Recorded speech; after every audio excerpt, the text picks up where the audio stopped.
saya mimpi Nyi Roro Kidul itu bersama satu pasukan datang ke rumah saya sambil membawa pasukannya tuh suruh bersihin semua rumah di situ yang isinya kelabang semua. Begitu tidur itu saya didatengin makhluk, cuma gedenya minta ampun, gede banget, hitam. Itu meluk saya. Dia bilang gini, kamu gak bakal diganggu, nanti saya lindungin. Terus saya baca ayat kursi berulang-ulang, berkali-kali, beratus-ratus kali. Adik saya cuma bisa teriak-teriak aja. Diam, jangan sebut lagi, jangan gitu, jangan ngomong itu, diam. Dia bilang gitu.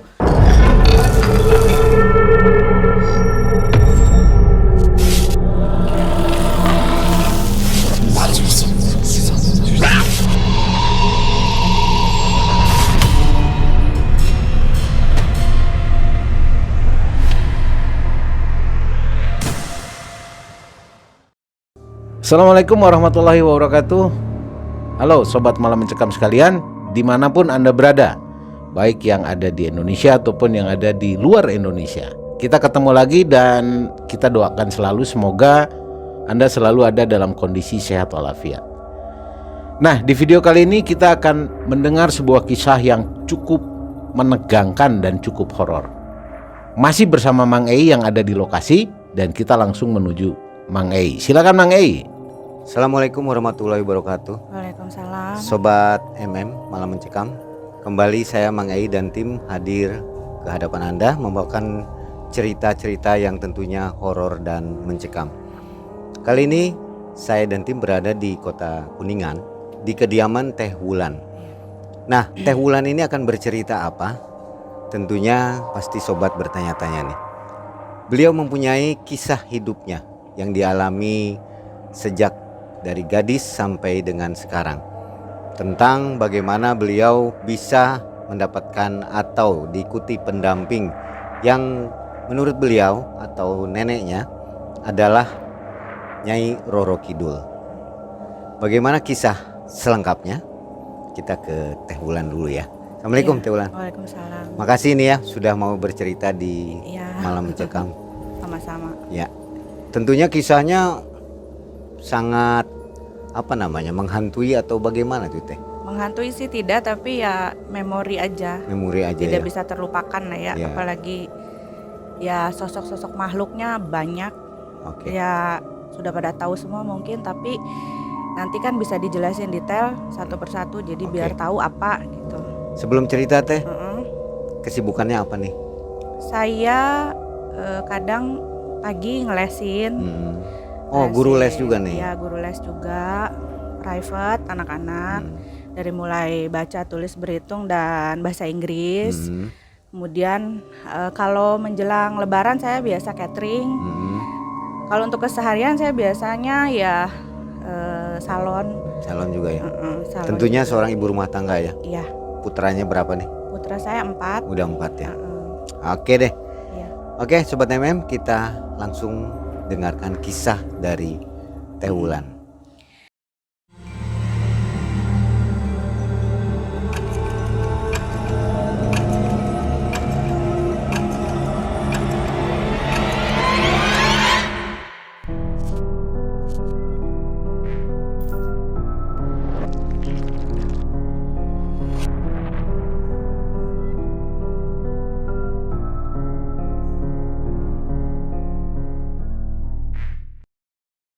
Ya, saya ingin menceritakan tentang kisah saya pribadi. Sekitar tahun 1991 ya kalau nggak salah, saat saya masih kecil, kelas 5 SD apa kelas 6 gitu, setelah ibu saya meninggal, itu nenek saya itu sering menceritakan gitu bahwa saya kan bersedih terus setelah ibu meninggal. Nah, setelah ibu meninggal itu kan nenek saya bilang, udah jangan sedih, turunan nenek mah biar dari pihaknya ibu kamu atau dari bapak kamu itu ada yang mendampingi. Jadi sudah tidak usah ragu, akan ada yang menyakiti atau akan ada yang melukai atau ada yang menjulidi lah zaman sekarangnya Maya. Nanti juga berbalik dan berbalas ke badannya dia sendiri. Karena pada dasarnya, pada hakikatnya satu, kita itu ciptaan Allah. Allah itu akan marah kalau kita dilukai atau disakiti karena kita itu makhluk ciptaannya dia. Itu yang pertama. Dan yang kedua, kamu tuh sudah didampingi, jadi jangan takut. Nah, dan saya berpesan, nenek saya bilang, saya berpesan, suatu hari nanti ketika kamu cukup umur dan mengerti mana yang baik dan mana yang benar, kamu akan merasakan bahwa di sekeliling kamu itu ada banyak makhluk yang memang tak kasat mata, yang emang ada di situ dan hadir di situ, bahkan memang berdiam di situ, atau mungkin ingin berdampingan dengan kamu di situ. Kamu jangan takut. Semua itu memang ada, karena di suratnya pun sudah ada, di Al-Quran juga ada bahwa jin, setan, manusia, iblis, dan malaikat itu hidup berdampingan di dunia ini. Tapi saat saya masih kecil hanya menghiraukan ya sambil lalu saja, karena saya pikir ya itu hanya apa ya, lelucon gitulah. Ketika beranjak dewasa dari usia dari 17 tahun, nah setelah akil balik itu mulai ada sedikit kontroversi di keluarga saya pada saat itu. Belum terjadi dengan saya ya, kontroversi dengan adik saya yang bernama Ririn, itu adik sepupu. Nah waktu itu kita tinggal satu rumah, itu isinya ada 6 orang yang sekolah saat itu. Jadi kita kayak asrama, di atas tuh ngumpul semua. Perempuan itu ada 4, laki-laki ada 3. Jadi kita kayak asrama gitu. Kita saling curhat, saling apa, itu sama saudara, sepupu semua itu sekeluarga. Tiba-tiba ini baru cerita adik saya, si Ririn itu pingsan. Jeblak, pingsan. Saya kaget dong. Dek, kamu kenapa? Dek. Tiba-tiba dia menggeram gitu. Menggeram seperti macan putih gitu yang mau menerkam saya. Saya juga nggak ngerti itu macan putih atau macan apa, tapi dia bilang setelah didatangkan orang-orang pintar itu dia macan putih gitu. Kenapa dek kamu? Kenapa? Saya bilang gitu. Dia bilang dia cuma minta apa? Daging katanya 5 kilo sama kopi 1 panci. Saya kan ketawa gitu. Kamu ngomong apa sih? Ngeri gitu kan saya. Kamu kenapa sih gitu? Saya pingsan adik saya. Terus orang pintarnya tuh bilang bahwa ini memang turunan kalian ini sangat kuat gitu. Hodam kalian itu sudah mendampingi dari sejak kakek buyut kalian, katanya gitu. Saya sendiri masih belum merasa, karena saya sekolahnya pendidikan ya, jadi kayaknya dari saintis dan mistis itu agak-agak berseberangan gitu. Tapi setelah kejadiannya itu berulang-ulang, si Ririn pingsan setiap hari gitu. Itu setiap hari dia pingsan. Hari ini pingsan, besok pingsan lagi, dan mintanya yang aneh-aneh gitu. Sampai kita berobat kemana-mana gitu kan, sampai yang ibaratnya sampai orang tua asuh saya saat itu kan ibu saya sudah meninggal, jadi saya ikut sama bibi saya kan. Orang tua asuh saya tuh sampai yang bingung gitu, sampai habis uang banyak untuk ngobatin dia gitu. Tapi dia ikhlas ridho membantu gitu. Akhirnya dengan segala kekuatan keluarga kita membuat si Ririn itu jadi sembuh. Sembuhnya Ririn itu bisa dikatakan tidak sembuh total. Karena orang-orang seperti kami itu setelah sembuh itu tidak akan bisa ditinggalkan oleh si pendampingnya. Jadi setelah Ririn sembuh, Ririn itu baru menemukan kan yang namanya itu loh dunia mistis, itu loh dunia gaib, itu loh alam gaib. Jadi tadinya kita manusia biasa, gadis biasa yang ketawa ketiwi, yang curhat sana sini, yang curhat masalah pacar lah apa itu. Tiba-tiba ada sosok yang memang ikut ngobrol gitu di situ. Sepertinya kita ada yang ada yang nimbrung di situ. Tapi entah itu apa, maaf ini saya udah merinding ya. Udah gitu, ya saat itu yang baru bisa dibuka Ririn ya. Yuk di sini ada 5 yang ini katanya. Ada ya 5 yang ngeliatin kita. Tapi nggak apa-apa, udah kita ngobrol aja gitu. Nah, efek dari dia pingsan dan lain-lain setelah sembuh itu akhirnya si Ririn sendiri bisa lihat. Kita belum. Saya, adik saya yang satunya dan saudara-saudara yang lain menganggap bahwa Ririn apaan sih nih si anak rada-rada halu gitu. Tapi ternyata setelah Ririn itu ketawa-ketawa menunjukkan bahwa awas lo yuk di situ ada ini, awas lo yuk di situ ada itu gitu. Kita tuh suka yang kamu apaan sih dek gitu, nggak usah deh kamu ngomong-ngomong gitu ya. Tiba-tiba saat saya udah menikah ya kalau nggak salah kita kan sempat saling tahun 2000 ya kalau nggak salah 2001 sempat mencar dulu kan, yang satu kuliah di mana ya kan, yang satu kuliah di mana, saya kuliah di Cirebon kan gitu. Tiba-tiba ketika kita terpencar itu kita malah memiliki pengalaman masing-masing gitu, yang pada saat lebaran tuh kita ketemu ngobrol, oh iya gue dulu begini loh, oh iya saya gini gitu. Jadi kita rangkum, oh ternyata memang mungkin kejadiannya tuh betul yang seperti itu Ririn bilang gitu. Sekitar tahun 2004 pertama kali saya menikah, itu usia saya 22 tahun. Saya menikah dengan ya tanda kutip lah ya mantan suami. Menikah saat itu saya itu begitu menikah diberi rumah oleh mertua saya yang dulu, yang sekitar luasnya tuh nggak besar-besar amat tapi bangunannya tuh luas gitu ya, sekitar 300 lebih lah, 300 meter lebih.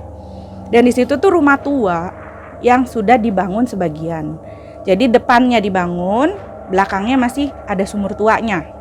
Depan dibangun, belakang masih ada sumur tua, jadi kesan angkernya tuh masih melekat gitu di situ tuh, meskipun bangunan depannya tuh sudah bagus lah ya, udah seperti orang-orang zaman sekarang, tapi sisi keangkeran di situ masih saya rasakan ada gitu. Tapi saya nggak banyak komentar karena itu kan pemberian dari mertua saya gitu. Jadi saya nggak mau terlalu banyak ngomong gitu. Akhirnya kita tinggal di situ. Pertama kali nikah itu wajar-wajar aja, nggak ada masalah apa-apa gitu ya. Nah, sampai dengan saya hamil. Karena usia kehamilan saya waktu itu sebulan setelah menikah. Sebulan setelah menikah saya hamil. Nah, di kehamilan itu pada saat itu kan suami saya itu ya mantan suami saya itu kan dia punya kerjaan yang bisa dibilang jarang di rumah gitu. Dia entrepreneur dan kalau siang juga dia ada kerjaan yang memang tidak bisa ditinggal. Jadi saya sering ditinggal-tinggal di rumah tua itu gitu. Cuman saya masih skip aja gitu karena saya belum menemukan apa-apa gitu. Sampai suatu hari gitu ya, saat kandungan saya sudah menginjak 2 bulan lebih apa 3 bulan gitu, saat itu saya merasakan kayak saya nonton TV ada yang nemenin gitu. Saya ke dapur ada yang ngikutin, saya ke kamar ada yang ngikutin, bahkan saya nyuci pun kayak ada yang nunggu gitu. Di belakang saya tuh tangga besar, jadi mereka kayak duduk di tangga itu gitu. Saya diam aja, saya cuma bisa baca-baca karena di situ nggak ada saudara satupun kan, nggak ada orang. Rumah sebesar itu saya sendirian dalam kondisi hamil pula gitu kan. Akhirnya saya ya sudahlah, saya pasrah dengan nasib saya seperti ini. Mungkin memang yang dibilang sama nenek saya itu benar, bahwa kita ada six sense ya. Six sense itu seperti yang orang bilang sekarang indigo.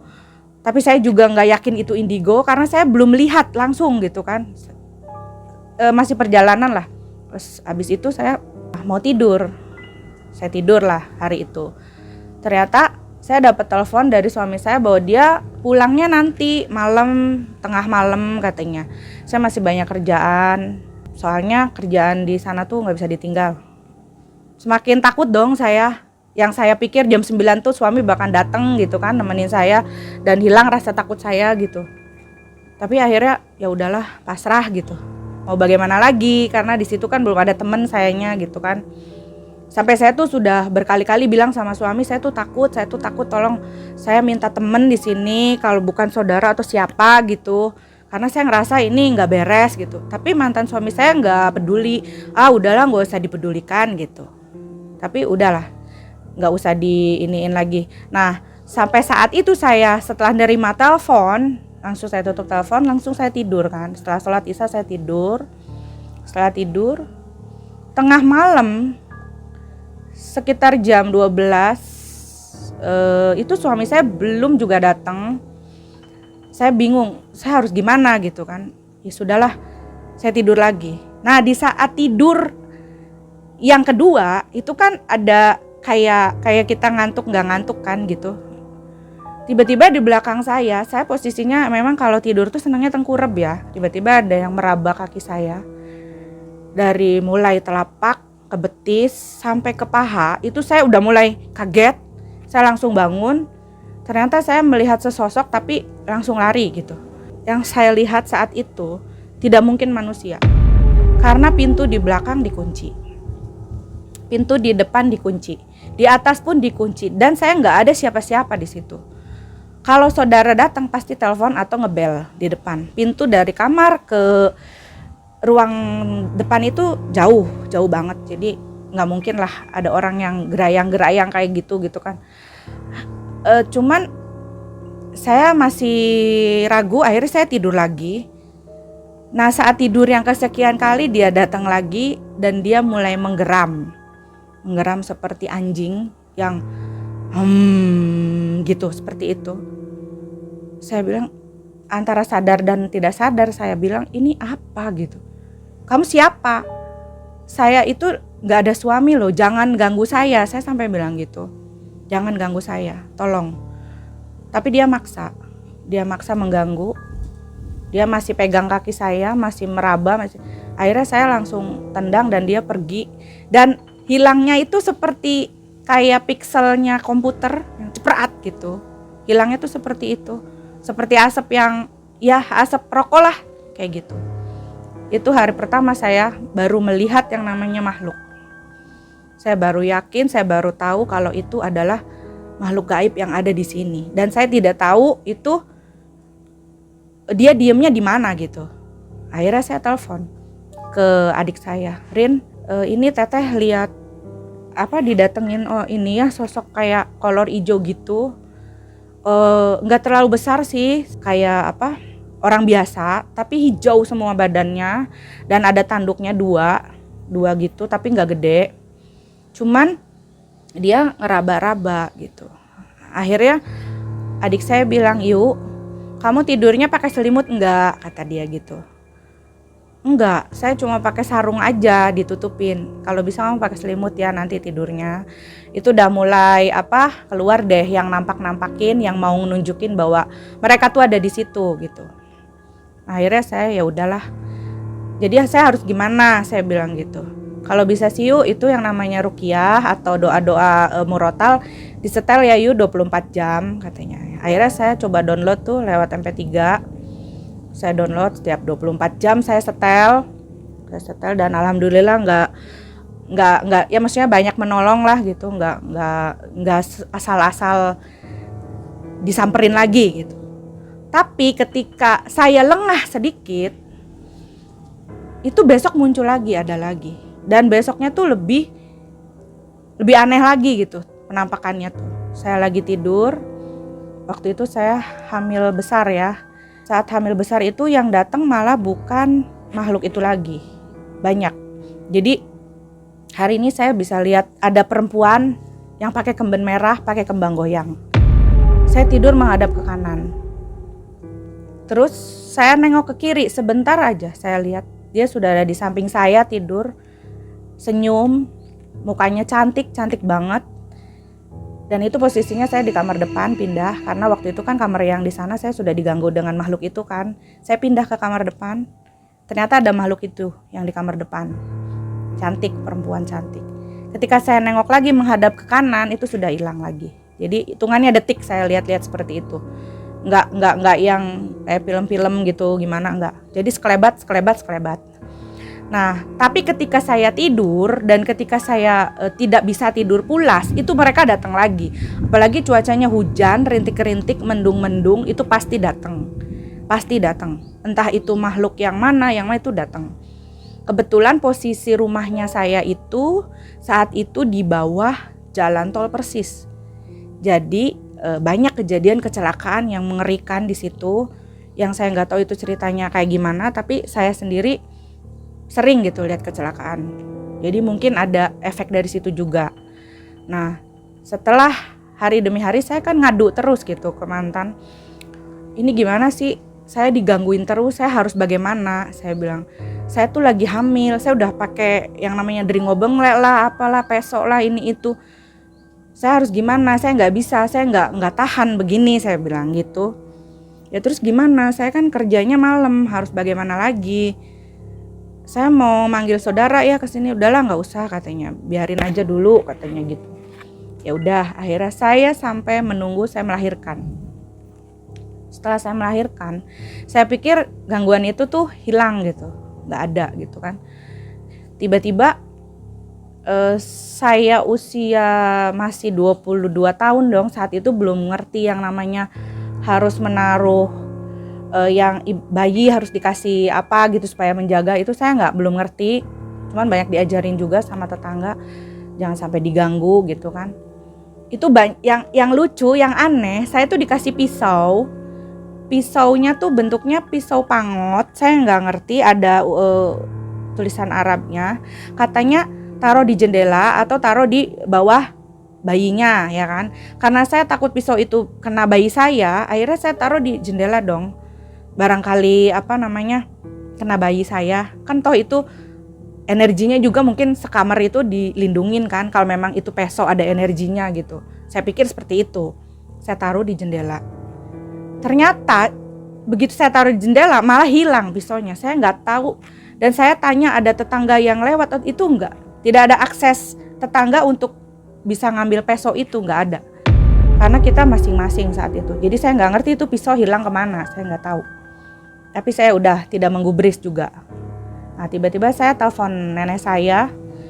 Nek ini gimana sih? Saya bilang, kok saya banyak gangguan banget selama dari hamil, nikah, hamil, terus sampai punya anak, kok begini banget gitu. Saya juga kan manusia biasa, saya nggak punya. Kalau saya punya ilmu kanuragan seperti orang-orang zaman dulu, oke lah saya bisa berantem gitu.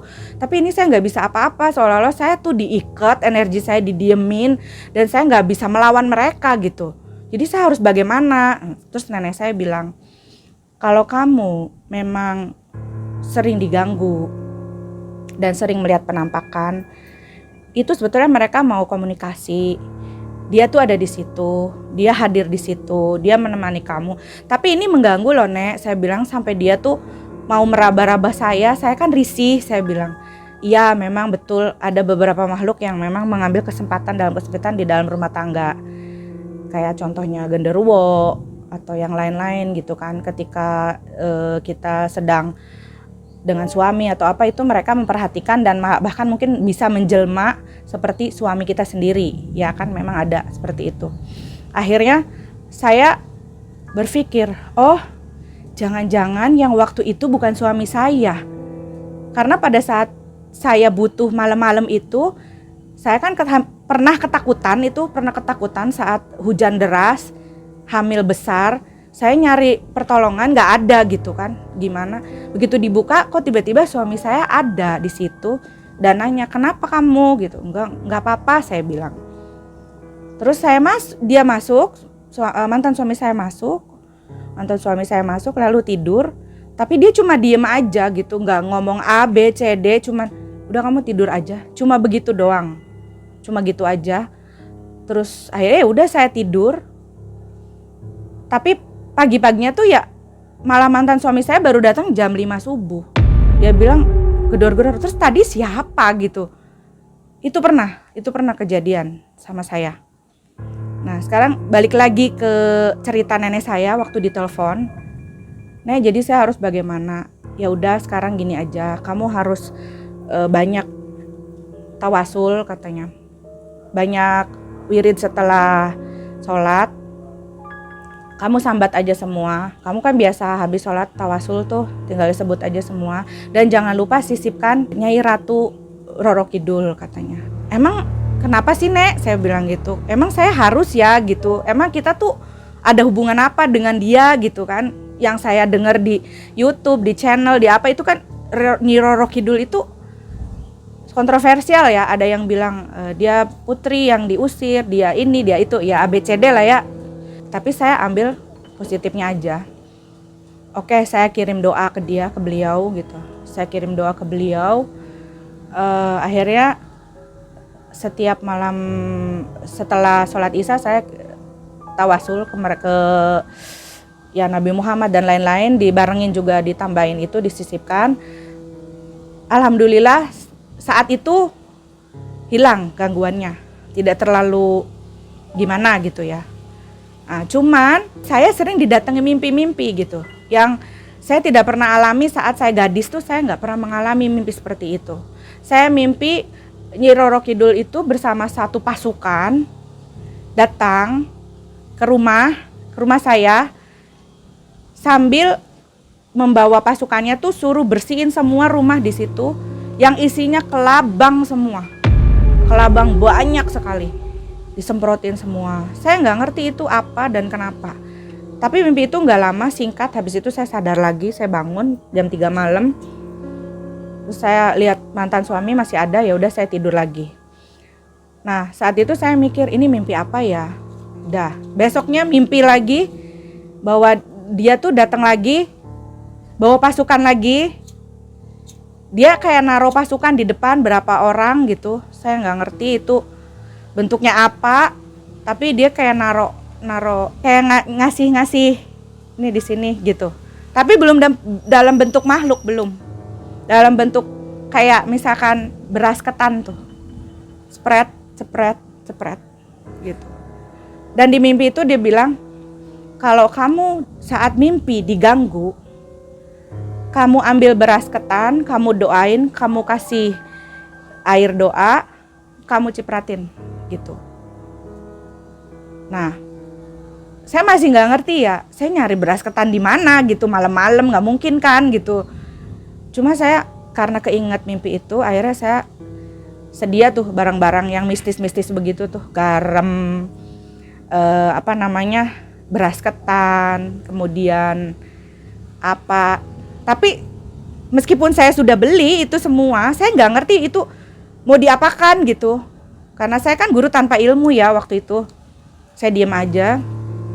Akhirnya ketika saya mimpi lagi, dia kasih petunjuk, udah nggak apa-apa taruh di situ.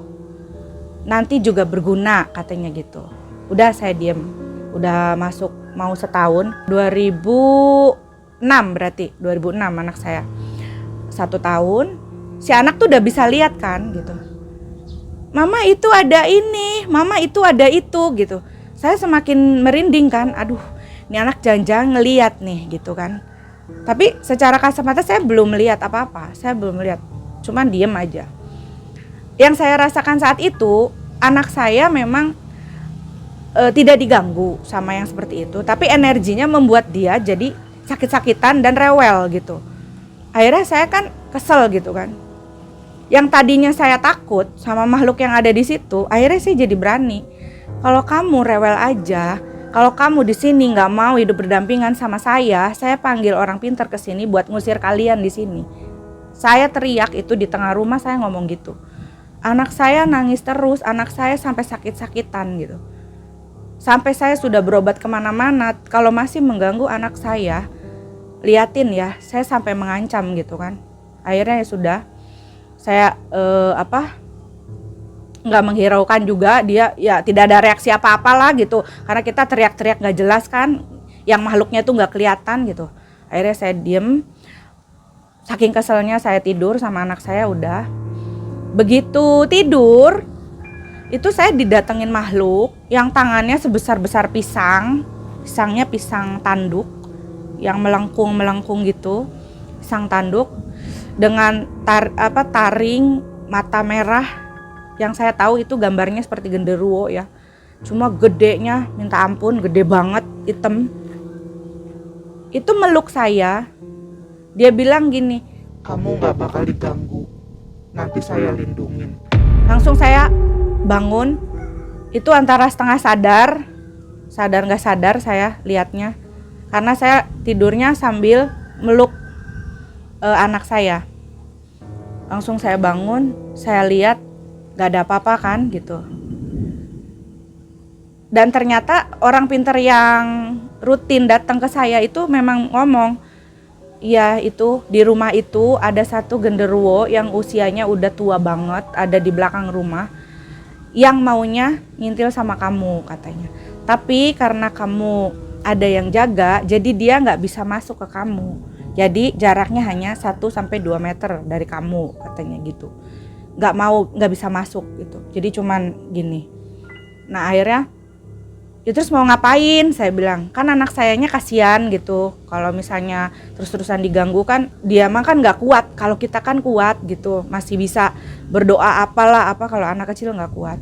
Akhirnya saya berobat lagi sampai saya bertemu dengan satu teman dari pesantren Benda ya, Cirebon. Itu bilang gini, ya saya curhat sama dia, saya capek, saya bilang, saya capek hidup seperti ini. Mungkin iya orang suka yang namanya darah biru atau turunan ini, turunan itu. Saya tuh hanya mendapat apa sih, hodamnya doang gitu. Tapi saya sebagai apa saya nggak tahu gitu. Dalam hati kecil saya menolak, mending saya jadi manusia biasa.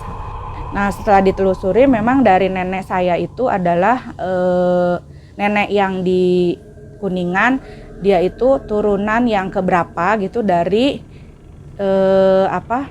Kilewi Panjang kalau nama kerennya, tapi kalau nama ningratnya saya nggak tahu. Tapi di belakang nenek saya itu ada Kusuma Atmaja, di belakang namanya nenek saya itu ada Kusuma Atmaja. Dia itu punya satu kuburan keluarga, pekuburannya tuh di atas bukit di daerah Kuningan, di Nusa Herang. Saya ingat di Nusa Herang di atas, yang beliau itu diberi kain-kain seperti kayak dikelambu-kelambuin gitu. Nah akhirnya saya bilang ya udah, saya nerima lah ya, saya punya garis turunan seperti itu. Tapi yang saya tidak inginkan itu gangguan-gangguan mistisnya itu gitu. Nah terus saya kembali curhat lagi ke nenek saya, bisa nggak sih saya nggak menerima gangguan itu, nggak terlalu memikirkan hal seperti itulah, karena saya ngurus anak, saya pengen ngurus suami gitu saat itu tuh. Jadi akhirnya berbenturan terus gitu dengan suami saya yang dulu gitu. Jadi kamu kok mikirinnya mistis aja gitu, kenapa sih gitu, rumah tangga kita tuh jadi cekcok gitu, jadi nggak nyaman gitu. Udahlah biasa aja, jadi manusia biasa normal. Jadi saya nggak tahu, saya nggak ngerti harus bagaimana. Saya bilang oke katanya, terakhir kali ya katanya, saya mau ngobatin kamu katanya ke Tegal, ada katanya di hutan jati, hayu kita ke sana. Itu maghrib kita berangkat dari sini jam 5 lah ya, jam 5 sampai di hutan jati tuh yang namanya nyari-nyari rumahnya juga nggak tahu di mana, di tengah hutan jati, naik ke gunung kemana, ini di mana sih, saya bilang katanya sih ke sini, saya bilang ya nggak gini-gini juga, nggak gini-gini amat sih nyari-nyari orang pinter. Saya bilang kamu mau sembuh nggak sih, katanya kamu katanya mau sembuh, kamu mau bersih katanya gitu. Akhirnya saya ngikutin apa kata mantan suami, ya udah saya dibawa ke sana. Tiba-tiba di sana itu sudah banyak orang yang emang kayak pasien-pasien mereka gitu, tapi bentuknya bukan dalam antrian seperti orang-orang zaman sekarang ya, enggak. Jadi cuma kayak sekedar ngobrol-ngobrol di pendopo gitu bareng-bareng. Terus akhirnya cerita-cerita. Pada saat itu belum membahas masalah saya apa, tapi saya dipanggil masuk sama di situ ustadznya gitu ya, masuk. Kenapa Neng, katanya gitu. Iya Pak, saya punya keluhan seperti ini saya ceritakan. Iya katanya, saya udah tahu sebelum kamu datang juga itu makhluk udah ada di saya lagi wirid, saya lagi doa, dia nongkrong di bahu saya nggak mau turun katanya. Itu makhluk bandel banget katanya. Dia bilang jangan pisahin saya sama Wulan.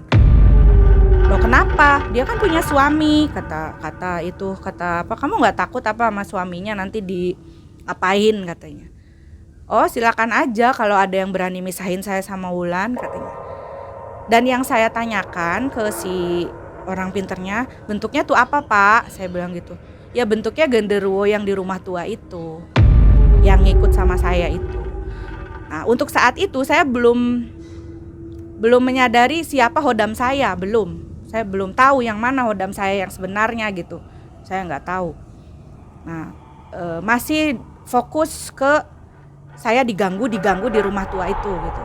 Akhirnya saya pulang lagi, dikasih ya biasa lah ya air doa, kemudian garam buat ngusir-ngusir di pojok-pojok rumah kayak gitulah, seperti hal-halnya orang-orang zaman sekarang. Terus saya tidur untuk jangka waktu seminggu sih oke, saya masih nyaman karena mungkin masih radarnya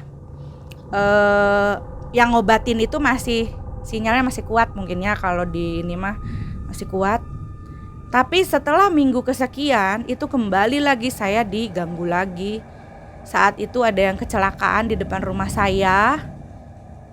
Ya, saya ingat persis kecelakaan, ususnya terburai dan dia teriak-teriak minta tolong.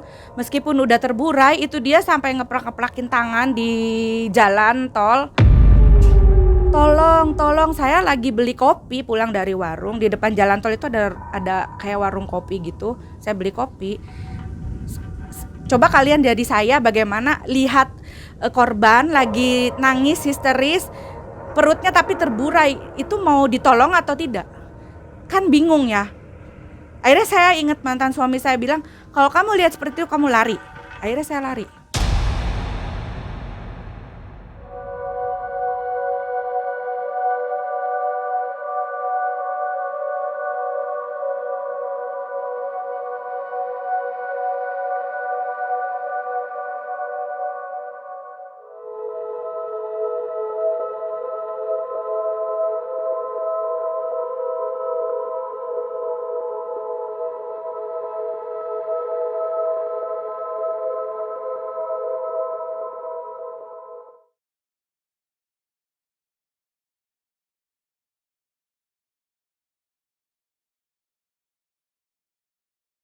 Mas itu gimana, ada yang kecelakaan di depan minta tolong. Saya bilang, harus bagaimana ini saya bilang.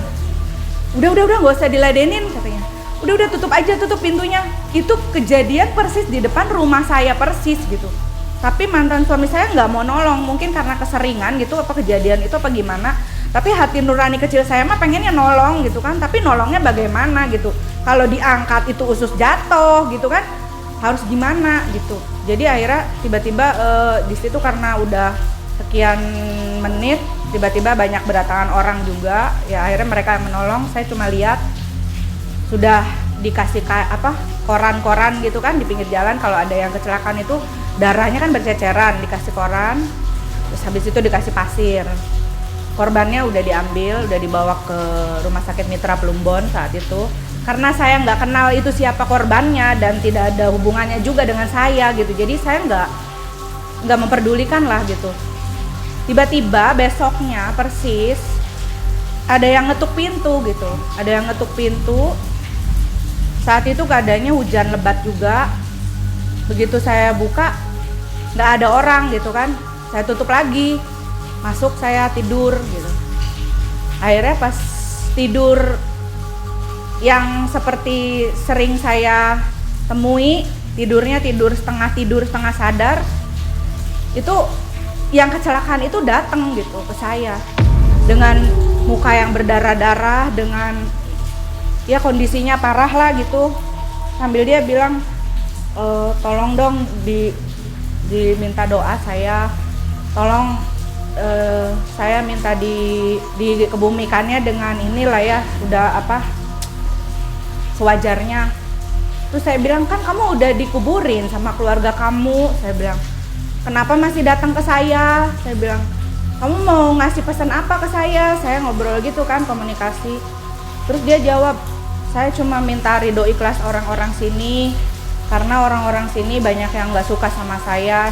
Jadi ternyata itu orang yang kecelakaan di situ, dia itu memang tukang mabok, tukang judi, tukang segala macem yang sering ngajakin orang-orang situ gitu. Jadi mungkin sebagian masyarakat di situ tuh kayak yang si ini gitu yang kecelakaan, ya udahlah biarin aja gitu. Jadi akhirnya ya saya nyampein pesan itu ke tetangga sebelah. Besok-besok paginya nih itu minta didoain. Iya itu sih suka mabok katanya, jadi makanya kayak gitu matinya gitu. Iya tapi dia minta didoain, udah kok. Akhirnya lusanya hari ketiga dia meninggal itu selamatannya persis di situ, di tempat kecelakaan itu, bukan di rumahnya tapi di tempat situ. Jadi ada beberapa orang yang mendampingi ikut berdoa di tengah jalan tol itu setelah saya kasih pesan seperti itu gitu.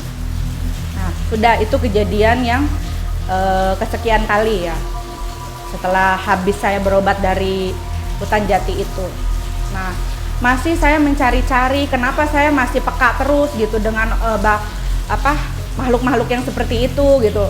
Kenapa sih saya kok nggak udah berobat sana sini bukannya ketutup gitu, tapi malah makin jadi, makin saya bisa lihat, makin saya bisa bertambah gitu kepekaan saya ketika saya bertemu dengan orang juga, orang nih kayaknya gini. Jadi saya tuh pengennya normal gitu seperti orang biasa, tapi ternyata nggak bisa. Emang sudah darah turunan saya itu memang sudah menurunkan ke saya seperti ini gitu. Jadi akhirnya saya ya sudahlah menerima dengan keyakinan penuh bahwa saya bisa menerima kelebihan saya, ya saya bisa melihat saat itu gitu. Nah cuman yang ada di pikiran saya saat itu, saya tidak ingin kalah energi dengan mereka gitu. Ketika mereka datang menghampiri saya yang betul-betul menguasai energi saya, dan saya tuh hampir sakit, kayak dicekek, kayak di apa gitu, sampai pusing kepalanya, berat ini itu. Pengennya saya punya tameng lah ibaratnya, atau punya senjata lah yang bisa saya gunakan untuk melawan mereka yang memang pengen ngusilin kita gitu, yang bangsa-bangsa manusia gitu kan.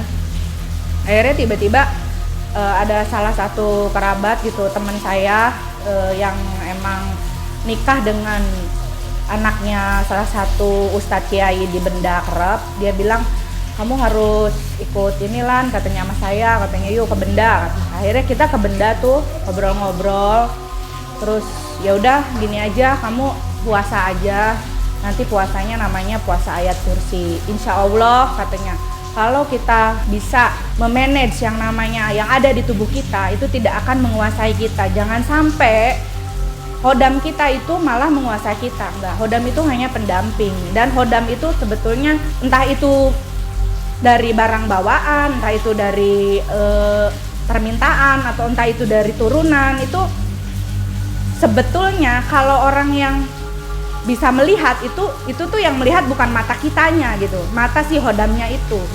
Dan saya yakin mata normal saya nggak bisa lihat gitu kalau saya normal.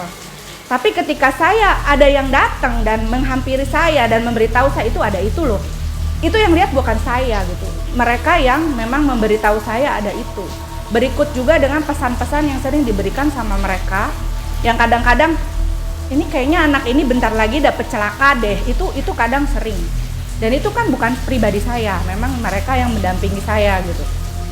Nah ketika sudah terjadi kesepakatan antara saya, mantan suami saya yang dulu, dan kerabatnya itu, bagaimana nih, mau dijalani ritual puasa apa bagaimana? Ya sudah katanya, sanggup ya ulannya katanya. Ya sanggup aja saya mah, daripada kayak gini terus capek gitu kan. Setiap saya mau tidur itu, yang namanya tidur nggak bisa nyenyak. Selama bertahun-tahun saya tidak pernah merasakan tidur nyenyak. Sampai sekarang pun saya nggak pernah bisa tidur nyenyak. Cuman bedanya, kalau dulu itu seperti ada yang mau menguasai saya. Kalau sekarang saya selalu terjaga. Ada suara apapun saya terjaga. Itu bedanya kepekaan saya yang dulu dengan yang sekarang gitu. Jadi ada suara yang misalnya dimanapun saya langsung bangun. Itu untuk saya yang sekarang. Tapi kalau dulu, begitu saya tidur, terlelap, saya masuk dimensi mereka gitu. Dan itu sakit banget, sampai kayak ketarik saya. Yang dengan datangnya angin kenceng banget kayak ke kipas pabrik itu, pabrik kan kipasnya gede-gede tuh, yang bos langsung ke muka saya tuh, sampai nusuk-nusuk ke muka itu, angin nusuk ke muka itu, sampai saya ini apa sih gitu. Nah itu proses perpindahan dimensi antara dimensi gaib dan dimensi manusia, itu rasanya seperti itu. Dan warnanya pun beda, bukan seperti warna kita ada merah, kuning, hijau seperti ini, nggak ada.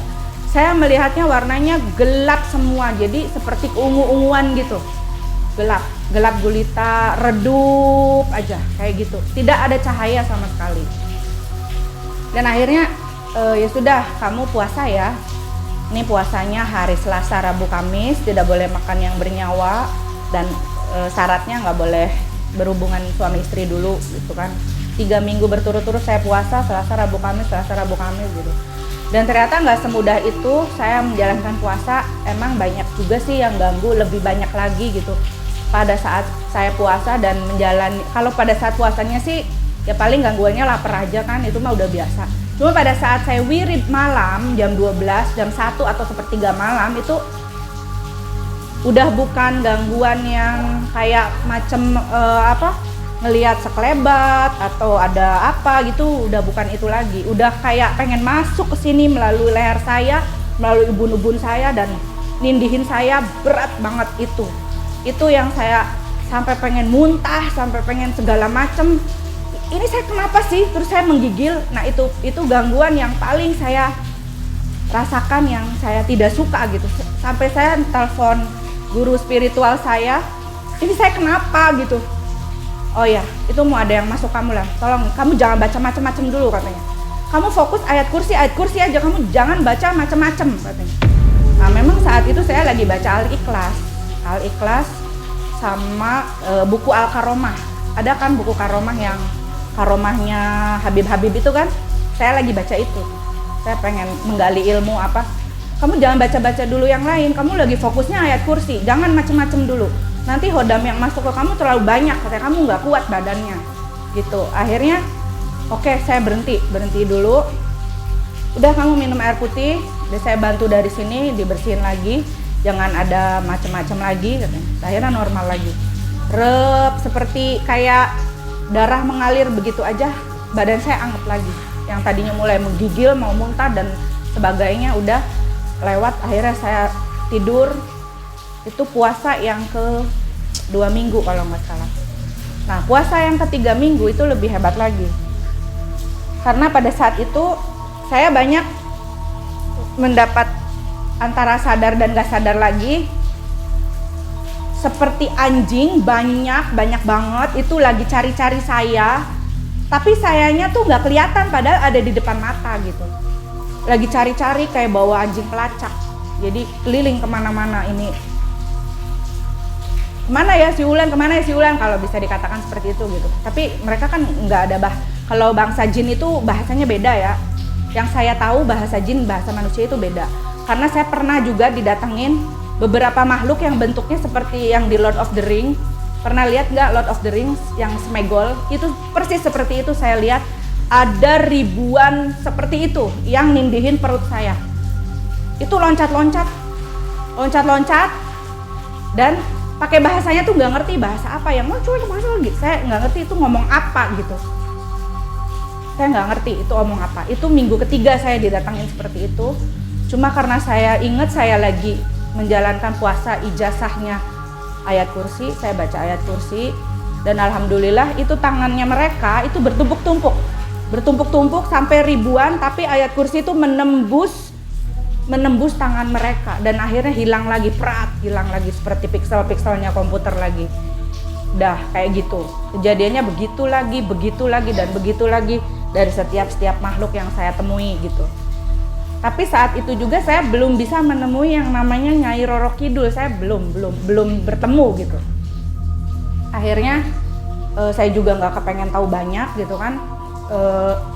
Cuma saya masih komunikasi juga sama nenek saya, sama guru spiritual saya. Ini yang saya lakukan bener gak sih gitu. Nah, pas udah gitu, anak adik saya itu dirawat di rumah sakit karena muntaber gitu kan. Nah terus kita jenguk dong gitu kan ke adik saya. Tiba-tiba saat jenguk itu adik saya tuh kesurupan gitu. Dan saya nggak ngerti kok tadi lagi ngobrol enak-enak tiba-tiba kesurupan gitu kan. Kan aneh gitu. Ya ini anak kenapa sih gitu, orang tadi ngobrol enak-enak tiba-tiba dia gini-gini. Aduh yuk punggungnya sakit, aduh lehernya sakit, aduh berat. Tahu-tahu kelepek gitu kan, langsung teriak-teriak kejang-kejang. Saya bilang, kamu kenapa sih gitu kan? Kamu kenapa gitu? Saya tanya, Terus dia nggak jawab, malah menggeram-geram gitu kayak macan gitu kan. Nah saat itu saya ingat setiap saya ingin melakukan sesuatu, saya kan dikasih aba-aba sama guru gitu kan, dikasih pesannya, kalau kamu menemukan hal yang aneh, ijazah kamu kan ayat kursi, sudah ayat kursi aja kamu jadikan. Akhirnya setiap saya menemukan masalah, saya menggunakan ayat kursi tersebut gitu. Jadi akhirnya pada saat adik saya kesurupan, lillahi ta'ala itu betul atau tidak saya nggak ngerti. Saya pencet ininya adik saya, terus saya baca ayat kursi berulang-ulang, berkali-kali, beratus-ratus kali. Adik saya cuma bisa teriak-teriak aja. Diam, jangan sebut lagi, jangan gitu, jangan ngomong itu, diam. Dia bilang gitu. Kenapa sih kamu? Kata saya tuh gitu, digini-gini. Nah, saya kan belum punya banyak ilmu dong, saya cuma ijazah ayat kursi, saya nggak ngerti gitu kan. Dan itu pun saya tidak mau punya pikiran nyembuhin orang atau apa, enggak. Itu hanya ingin menjaga saya supaya saya tidak banyak diganggu makhluk, itu doang gitu. Tapi saat itu memang karena urgent adik saya kesurupan, akhirnya saya pencet ininya terus saya sebut gitu. Nah, ketika sampai di situ ya terpaksa dibawa pulang kan gitu, karena apa? Padahal di situ anaknya belum sembuh, belum boleh pulang gitu sama dokternya. Tapi yaudah ibunya suruh pulang, nanti ada bapaknya kan katanya. Soalnya dia teriak-teriak nggak jelas di rumah sakit kan, bikin gaduh rumah sakit kan gitu. Ya udah akhirnya pulang pakai kursi roda. Sampai semua yang ada di situ tuh, itu kenapa sih kamar sekian, itu kenapa sih gitu kan. Cuma kita ya abaikan lah, yang namanya lagi urgent kan gitu. Akhirnya turun ke bawah di Rumah Sakit Sumber Kasih Cirebon. Saat itu langsung saya bawa pulang adik saya. Nah di rumah itu mulai disembuhin kan, terus dipanggil lah paranormal dan sebagainya gitu. Akhirnya udah tuh sembuh rep adik saya tuh. Begitu saya tanya, begitu dia sadar, saya tanya, kamu tadi teriak-teriak kenapa? Saya bilang, saya kan cuma bacain kamu ayat kursi, ada apa? Saya bukan lihat itu kamu, katanya. Emang kamu baca apa? Kata adik saya gitu. Saya baca ayat kursi, bukan kamu yang baca ayat kursi tuh, katanya. Itu tuh kayak orang tinggi gede, katanya. Pakai jubah putih, terus keluarin api dari mulut, mata, hidung, itu saya nyembur ke saya semua, katanya. Makanya saya bilang panas, katanya itu yang dia lihat dari saya, dan saya nggak tahu itu apa. Tapi saya mulai paham, oh ternyata memang yang saya lakukan, apapun wiridan yang saya baca, entah itu istighfar, Allahu Akbar atau apa, itu semua ada penunggunya atau ada hodamnya. Bahkan huruf alif pun yang kerabat saya tahu gitu, itu ada penunggunya. Jadi tidak bisa sembarangan membaca wiridan tanpa guru. Karena apa? Berbalik ke badan kita, yang kita tuh mampu atau tidak, kuat atau tidak menerima bacaan tersebut gitu. Karena ada beberapa makhluk yang memang kadang memanfaatkan tubuh kita untuk dijadikan bahan permainan dimensi itu. Jadi kita tarik menarik lah dimensinya sama mereka tuh lebih unggul jauh lah dari kita, karena kita itu manusia. Makanya kenapa bisa jin dan iblis iri terhadap manusia, karena memang jin dan iblis itu memang merasa lebih dari manusia dari segalanya gitu. Makanya dendam sama Adam, dendam sama nabi-nabi yang lain. Karena si iblis ini apa sih manusia gitu, manusia tuh cuma bisa makan, minum, tidur, itu juga kalau patuh sholat, kalau enggak ya enggak gitu kan. Sedang kita tuh bisa semua gitu, nembus langit ketujuh aja dalam jangka detik saya bisa, katanya. Kenapa yang jadi khalifah tuh manusia? Nah itu, jadi yang saya tahu sih perjalanan iblis dan jin tuh seperti itu. Makanya terjadi gesekan terus antara mereka dan manusia gitu kan. Setelah saya banyak pengalaman, akhirnya saya juga baca-baca juga gitu. Oh terjadinya seperti ini gitu. Nah, ketika di situ juga saya tanya sama adik saya, sebetulnya tadi yang kamu alami itu apa sih? Saya bilang, nggak tahu, katanya. Saya tuh kayak ngerasa berat, terus tiba-tiba langsung nggak sadarkan diri. Tiba-tiba saya tuh kayak dibawa ke alamnya yang lain dan udah dikasih kemben gitu yuk, katanya.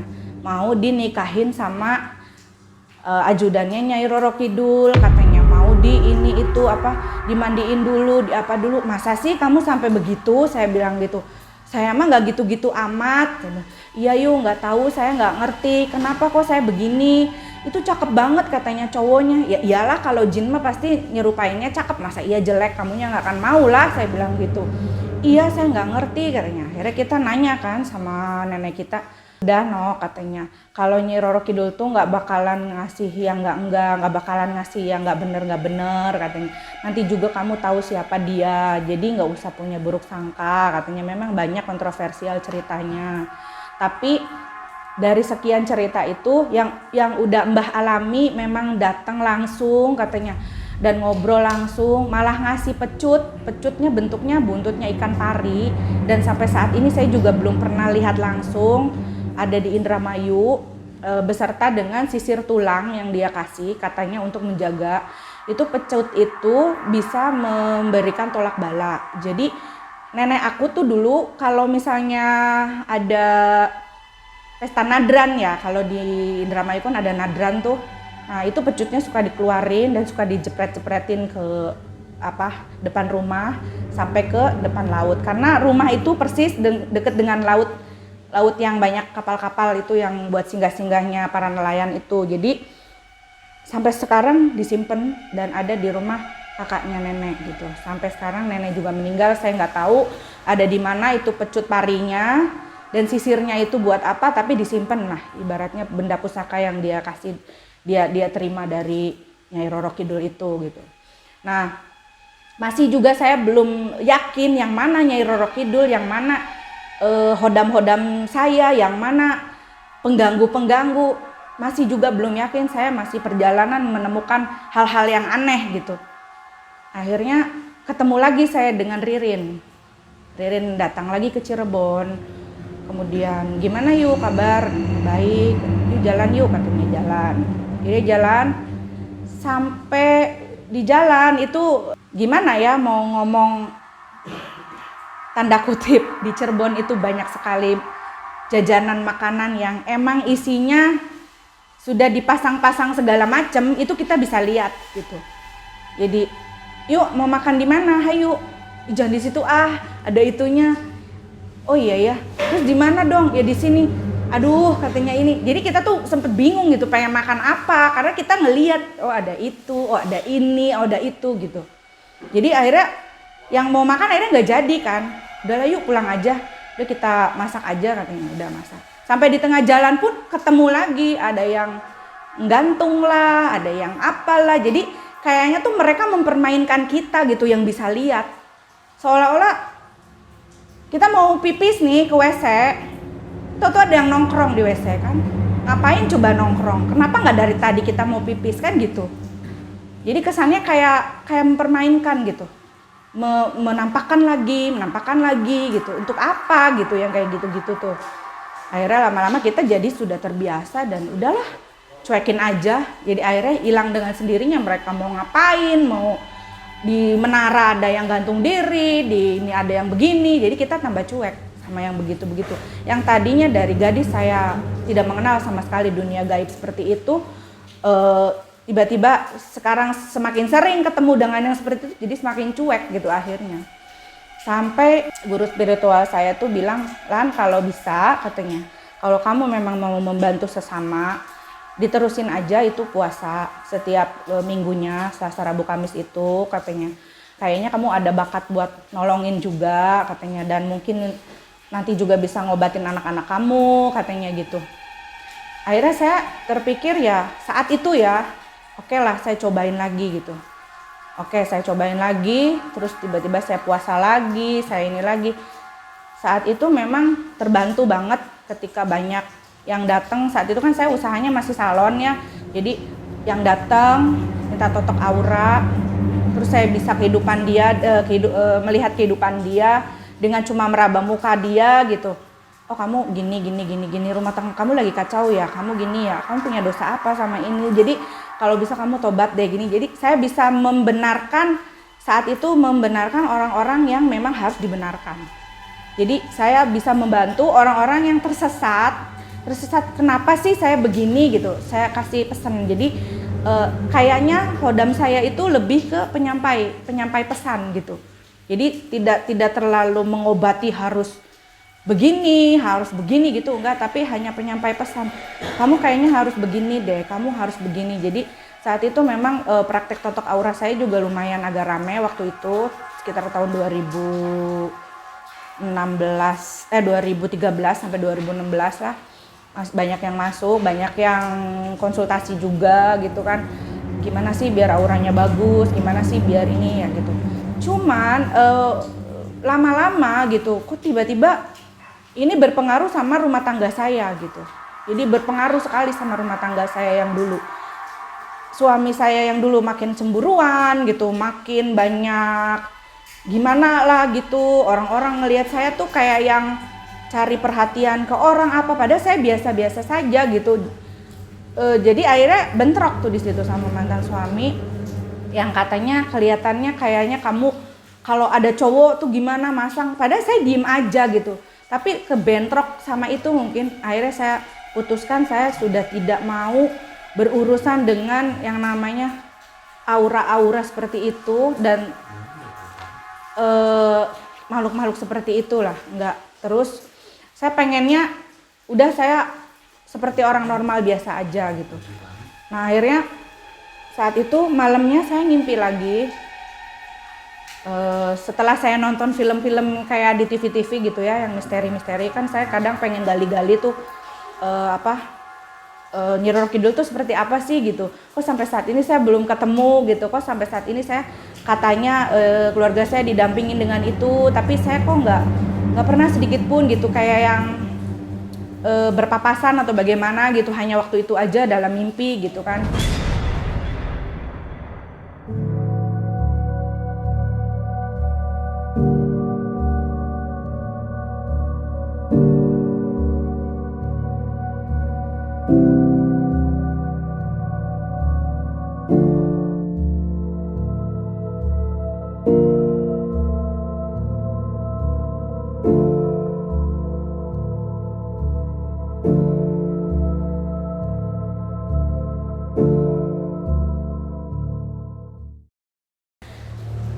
Ternyata gitu, setelah sekian lama saya kenal sama Kang Asep yang belajarin saya itu, dia bilang sebetulnya Nyi Roro Kidul itu tidak mau datang langsung kalau memang tidak ada masalah urgent apapun dari kamu. Mereka hanya mengerahkan pasukan-pasukannya aja, penjaga-penjaganya aja untuk kamu menjaga kamu.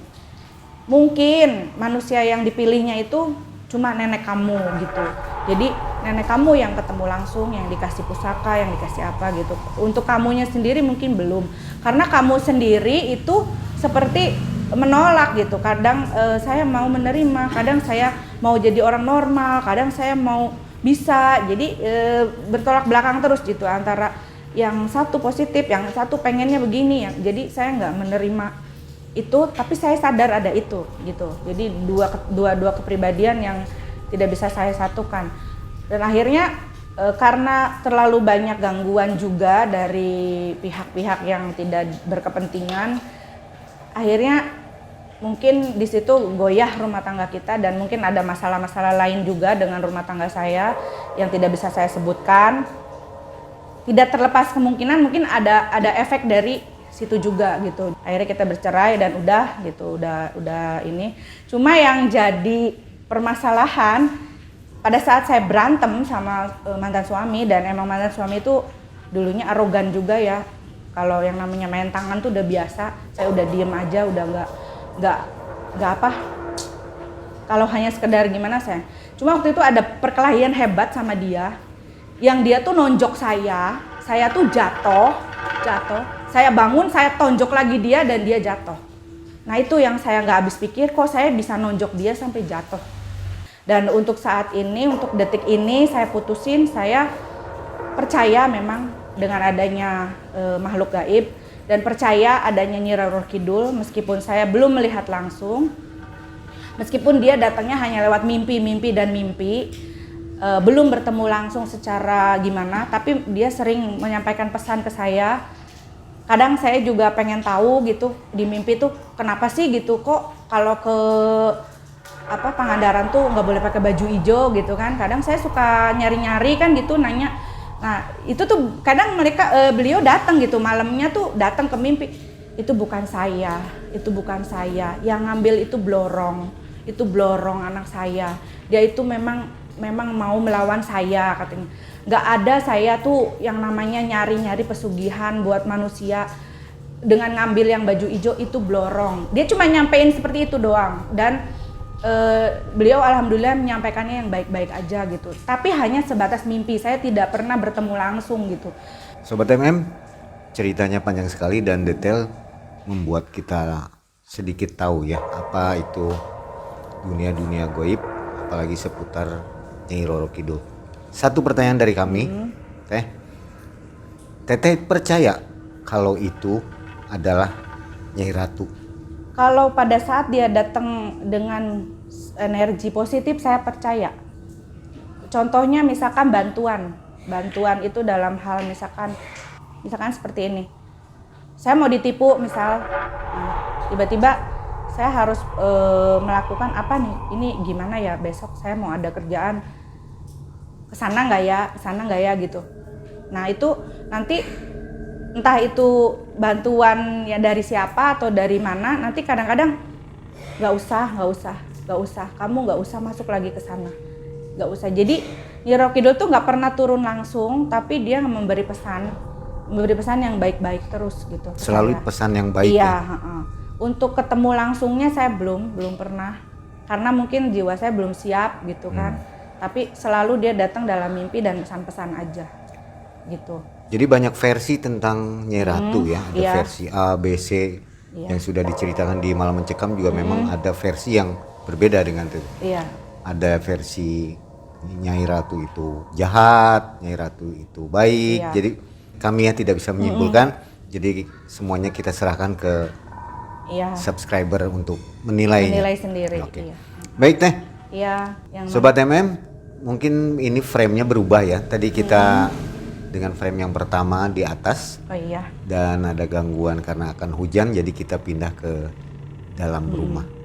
Baiklah, begitu saja cerita dari Teh Wulan dari kami, tim Malam Mencekam dari Kuningan. Terima kasih untuk Anda yang sudah subscribe, like, dan komen. Mudah-mudahan Anda selalu dalam keadaan sehat walafiat. Wabillahi taufiq wal hidayah. Assalamualaikum warahmatullahi wabarakatuh.